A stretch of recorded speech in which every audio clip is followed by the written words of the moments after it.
Hello. So, I started the new month with again some more, not revelations, some more developments in the actual way we've got to approach the treatment. It's become not apparent. Well, it's become, I'd say the word apparent would be the word that my schizotypal diagnosis is, or will, I don't know, affect the outcome of the treatment. Like, we did some processing this week, and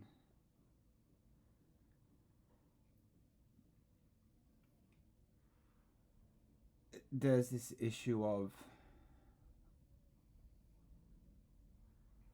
kind of me holding on to the memory, holding on and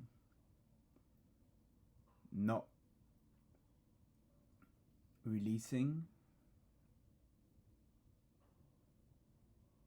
and how obviously, in my opinion, I think friends and family are bored of it now, bored of me mentioning this event.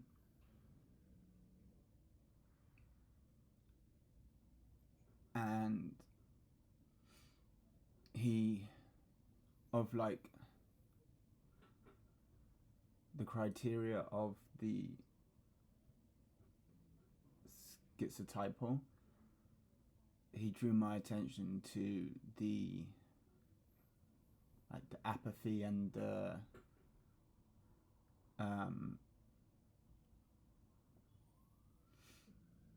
what's the word?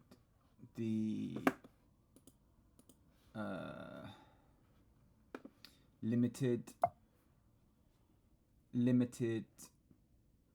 emotional range, or limited emotional response.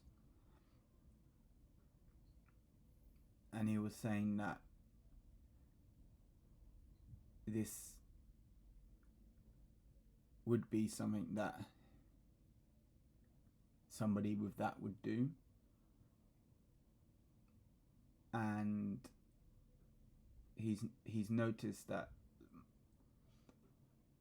in the sessions I'm struggling to explain what I'm feeling, and I'm getting frustrated because I can't explain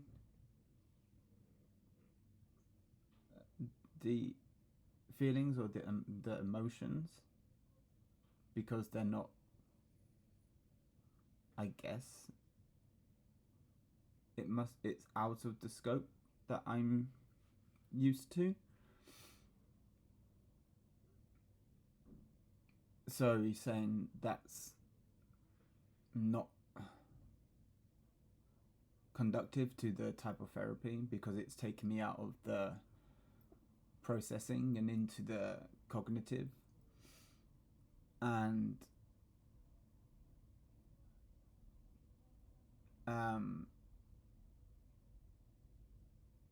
so it's like, the revised plan is like, because of this holding on of memories, it's, instead of being like taking this memory from a 10 to low numbers like 0, the realistic value now is going to be like from a 10 to a 5.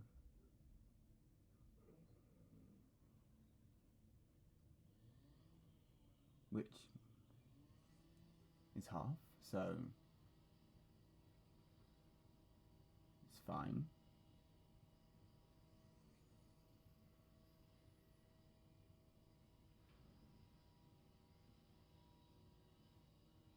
But my therapist was like, it's very rare to see schizotypal diagnosed and in the system. He was saying, like, in all his years of doing this, his job, he's only ever come across 2 people with the schizotypal diagnosis, and I'm the second person. So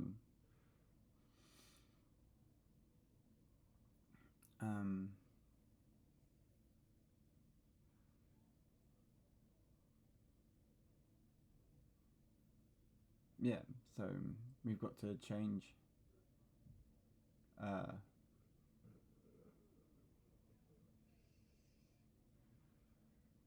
tact a little bit, but I can't complain because they did this with my mentalisation therapy. They had to tweak it a bit for me to understand it. So I'm just happy that they're willing to do this and they're determined to help me as much as they can. But we'll get there.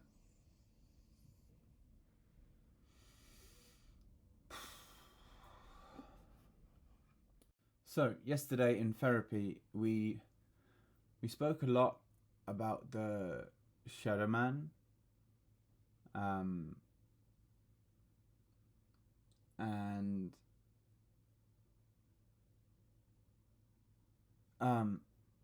it was kind of illuminating.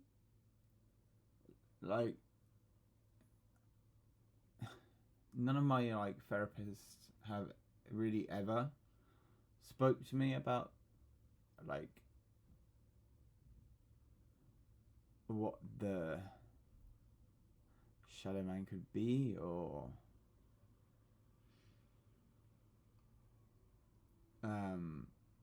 the cause of why I started seeing it. But when today, when we were processing my brain went to the part of the memory where I saw the shadow man come in and look directly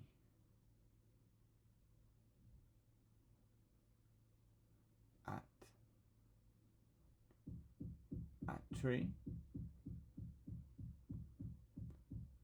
but this time in the memory, as this section was looping, instead of turning to look at her, the shadow man walked in and faced me laughing. Ignore the banging, someone's doing redecorating somewhere. But yeah, it was just laughing at me. So it had rewrote this memory, and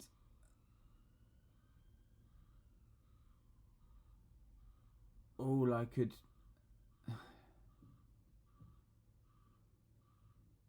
that ran through my entire being was this: it was your fault. I told you not to tell anyone, and anyone you told would die.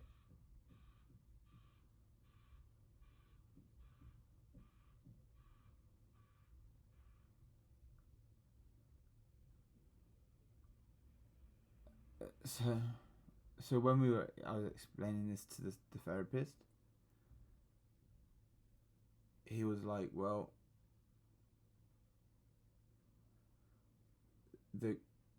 in cases of like psychosis, like things like shadow men are created from like a trauma, and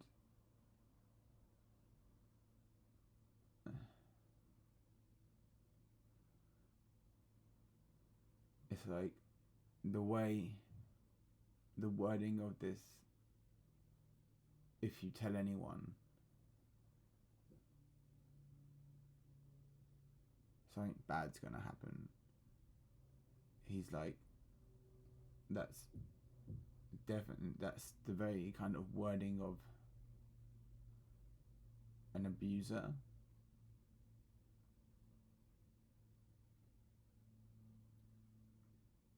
So there's now this possibility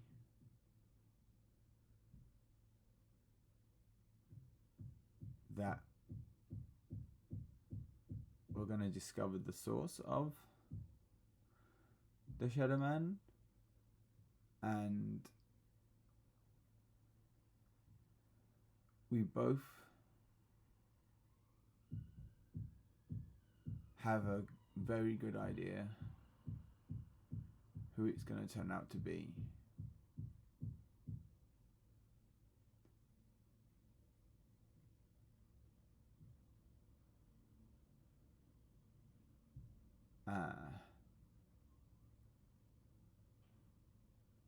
And it's likely to be like this child, the Shadow Man will be like this personification, this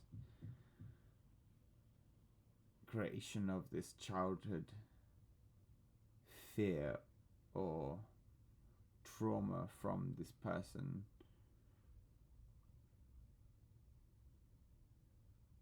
that's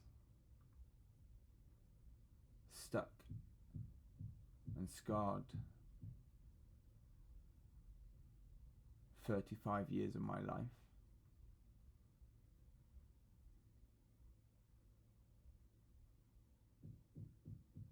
And technically done what that person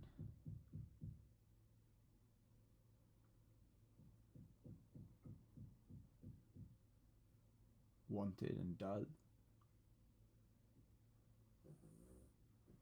And what we now know is exactly what he's like.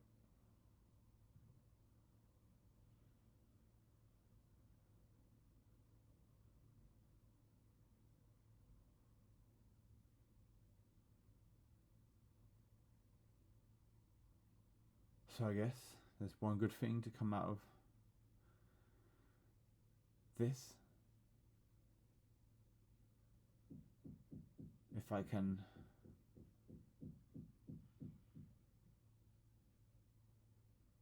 at least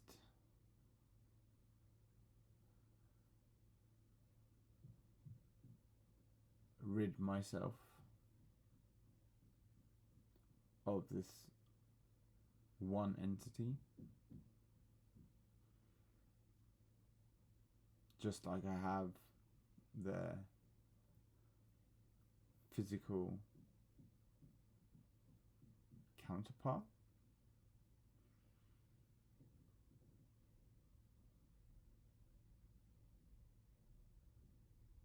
I would have cleansed myself from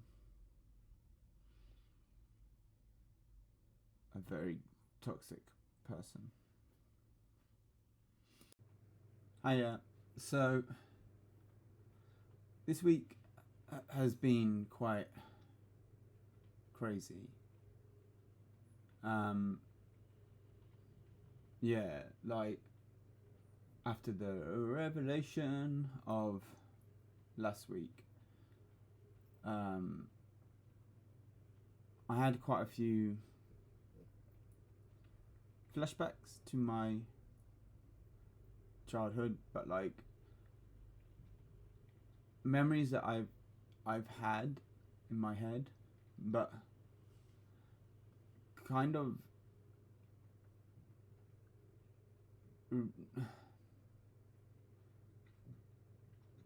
opened up and deepened, where it's like I realized in that scene I wasn't alone, and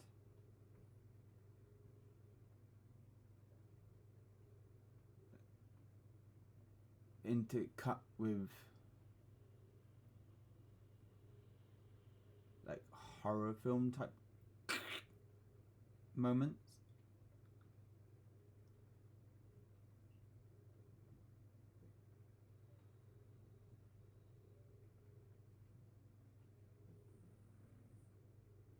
So obviously I thought like in the therapy this week we were going to be talking about that, but no, we went back to the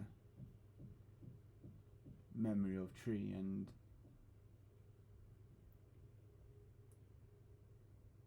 looked at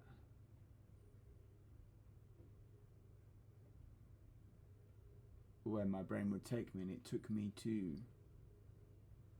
like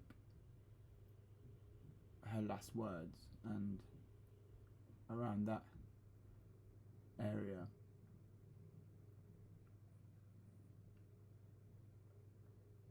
And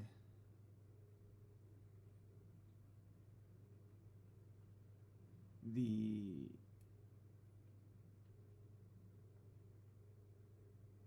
emotions and the responsibility that emotions of responsibility that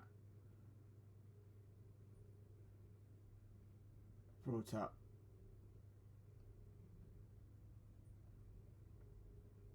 and then we tried to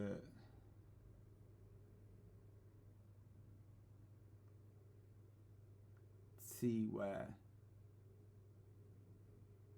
this originated from, like this idea of always being responsible for when bad things happen.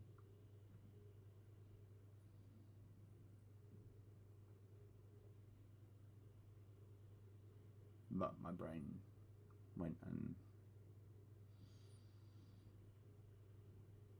kind of showed me like a portcullis, and then that was it.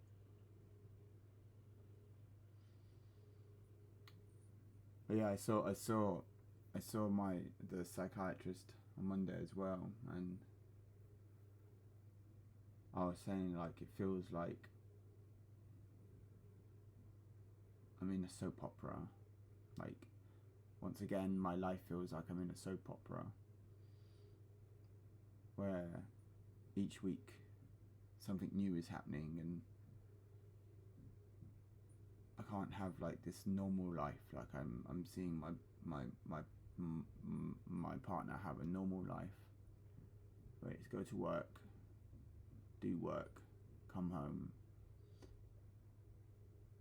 But like as always, there's this big yearly thing, but then each week something new and drastic is happening to me, and it's major, and it's revelation after revelation.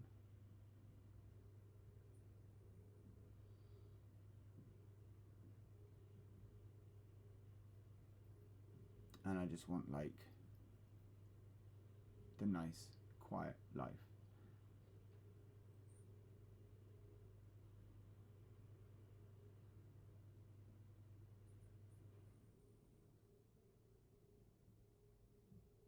You know, I've got like, on top of all this shit that I'm having to deal with, all this trauma, and realizing how much like abuse actually went on in childhood, which was something I had no concept of going into this, because I'd thought, oh, this is all normal stuff.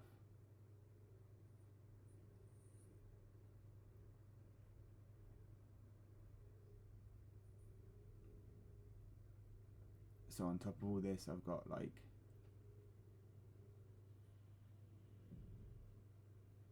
my family playing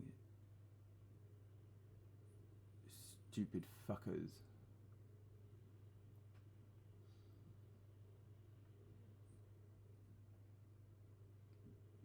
Of, we're not talking to you, but we're to blame, but I'm to blame, when I've done fuck all wrong other than be in therapy and be pissed off.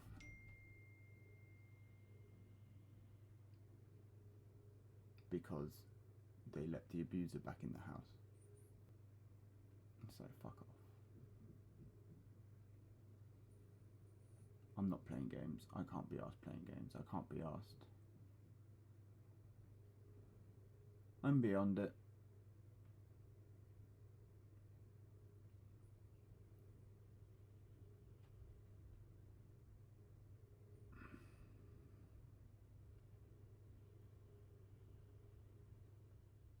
Hello. So this week's session was an online one.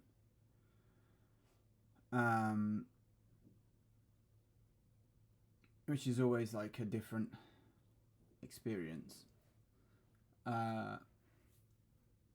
Yeah.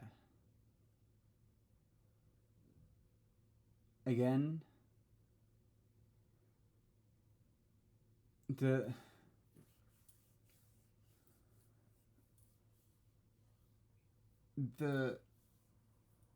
thing I'm finding with this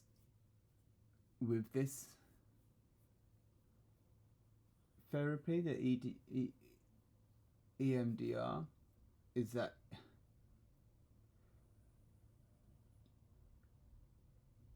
each week you really don't know where the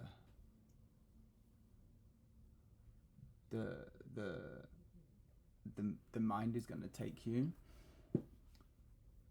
And this week it went to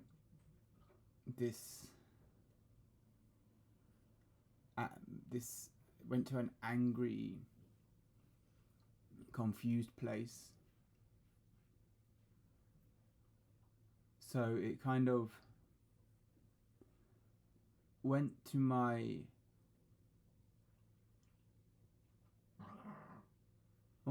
that's my dog making that noise. It went to my anger at our old friends groups. You know,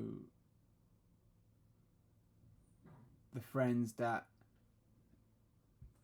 had, like, you know, abandoned me when I had the breakup of my boyfriend, and the friends that chose to distance themselves from her because she chose to be my friend. And I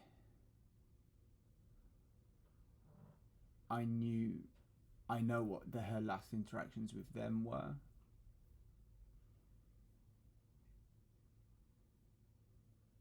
And then obviously when it happened, and their attitudes to me at the funeral, and how they played up to the family that they were this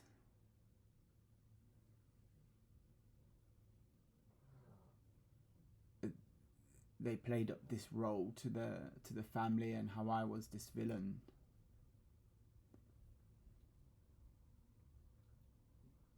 because I remember being at the funeral and being told by her brother that no one had had a good word to say about me,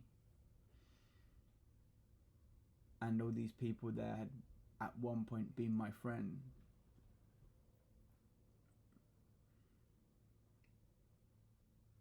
And it's like I had all this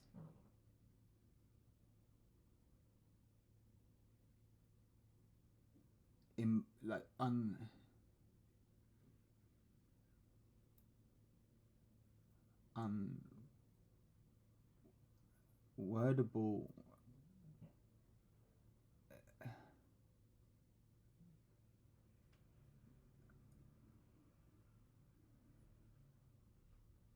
just even now, like,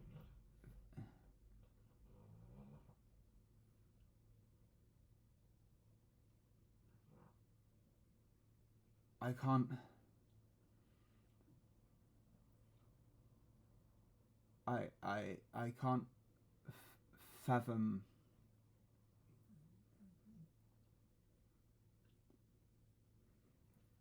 the idea of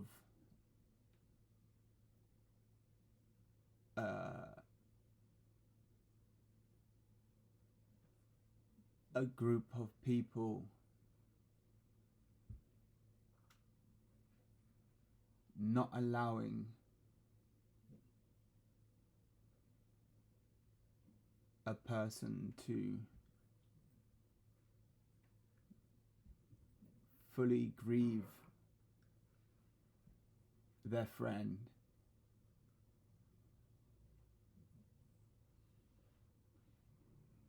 or to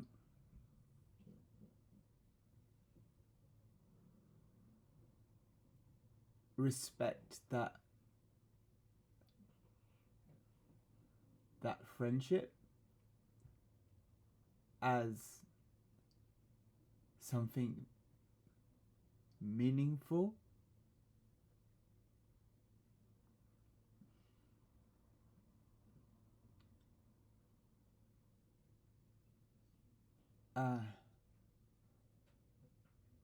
And it's like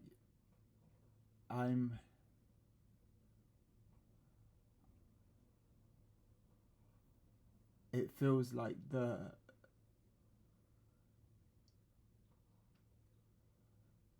I'm the only person that's like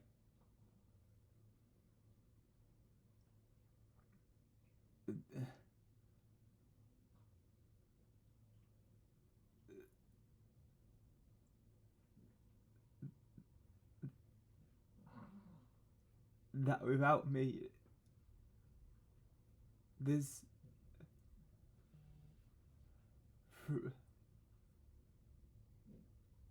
moment of my life has been stolen by other people and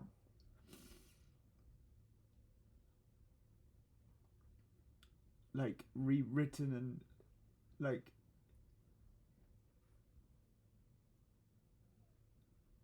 put as this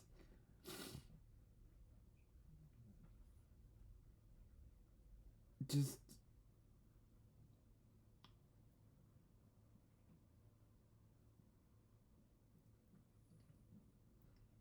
toxic or bad or laughed at thing that they ridiculed or haven't valued, or is just like I would never look at someone's friendship and be like, oh, look at that.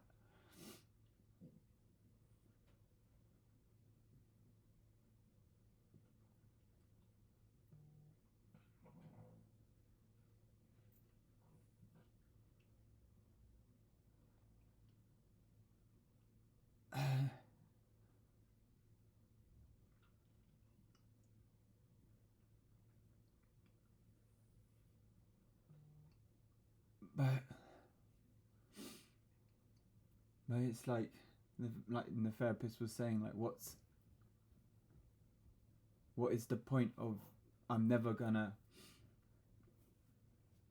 understand this reasoning for it. It's not gonna be like, their reasoning for it is not gonna change anything. I don't need to forgive them. I don't have to seek, like, there's nothing, I don't need any forgiveness from them.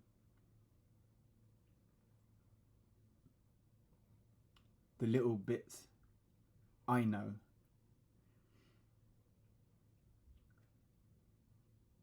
that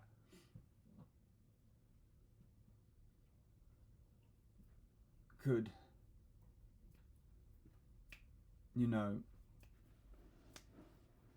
leave, like, oh, this is what Tree really thought about you. It's like, it's not my duty to tell them this.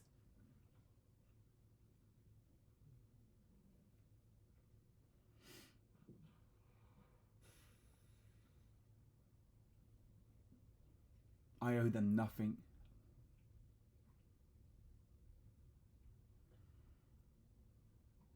Because it's like,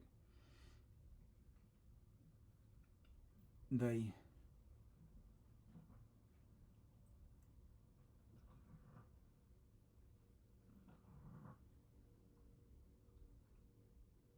don't care.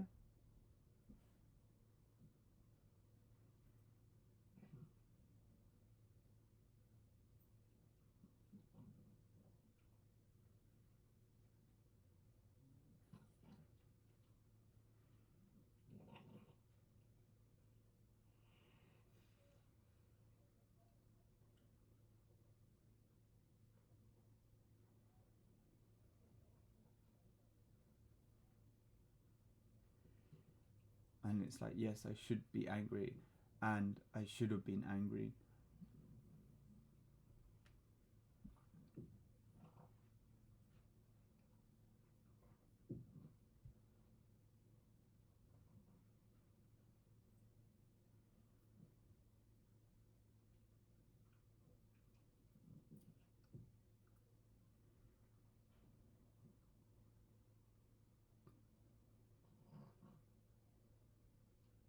But then it's like, would I really want people like this in my life?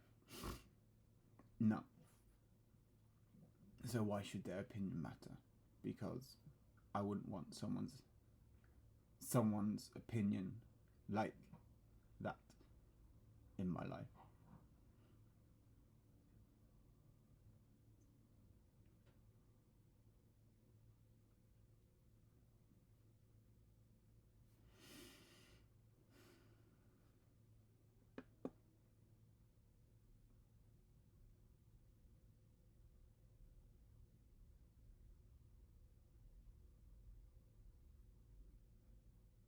I've kind of been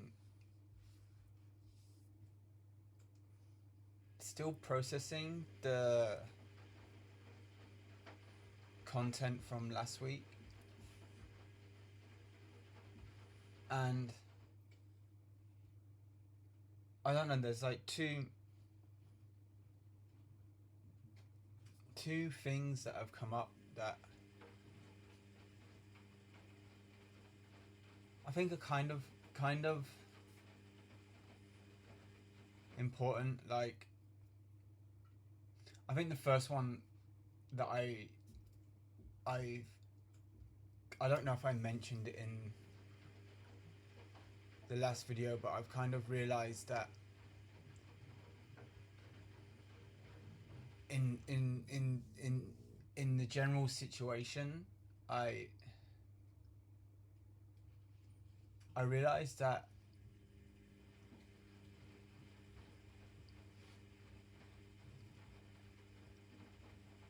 with regards to like the after effects and how people treated me, and like at the funeral and stuff, I kind of realized like more of that anger isn't like my anger.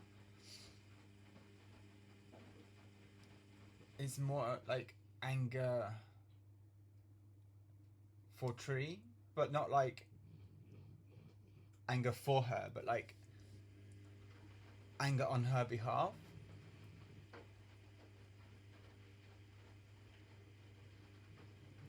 Like anger at them for her, for how they freely gave themselves permission to forgive themselves and act as if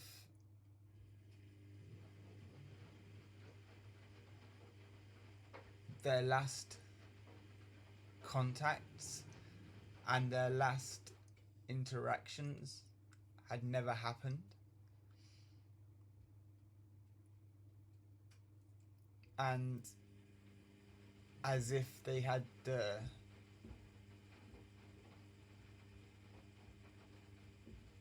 right to discard this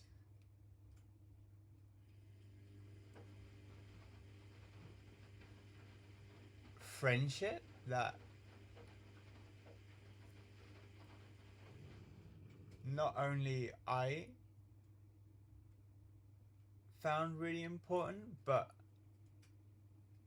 I know she found so important.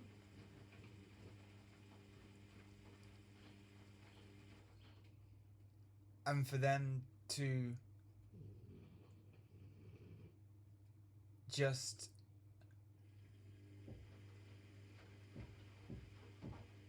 trash that and erase that and replace themselves in a position that at that point they weren't.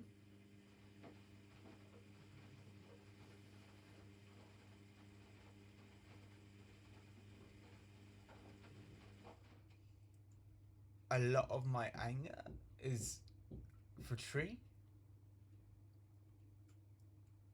and how dare they do that to her.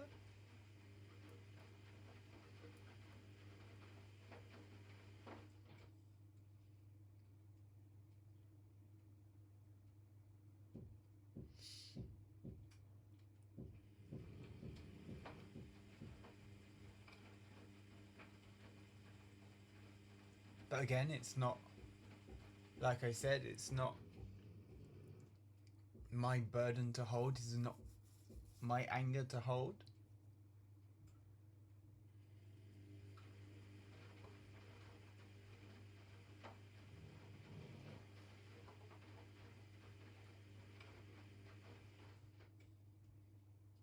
Like, I know they don't give a shit about me. I know they don't care about me.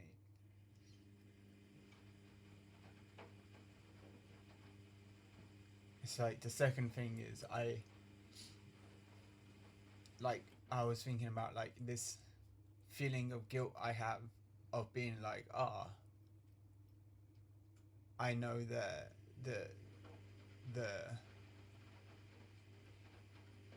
little bits of truth.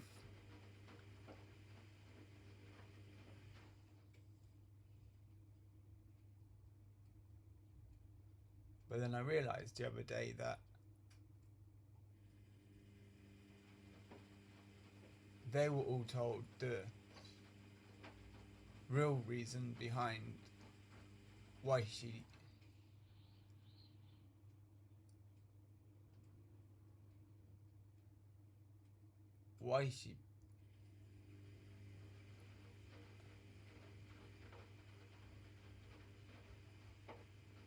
died.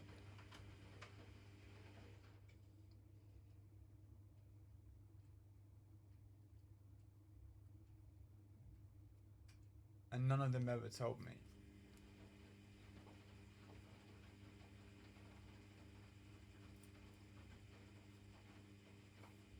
They just wanted me to live with the weight of the guilt.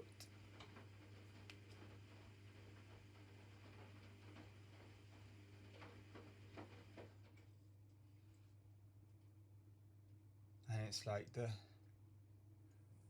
fact that I found out by accident, like through Google, like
and again,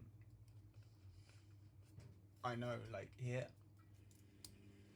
they didn't tell me because I just wasn't important enough for them to tell. They didn't value my friendship, our friendship, enough for it to be given a conclusion.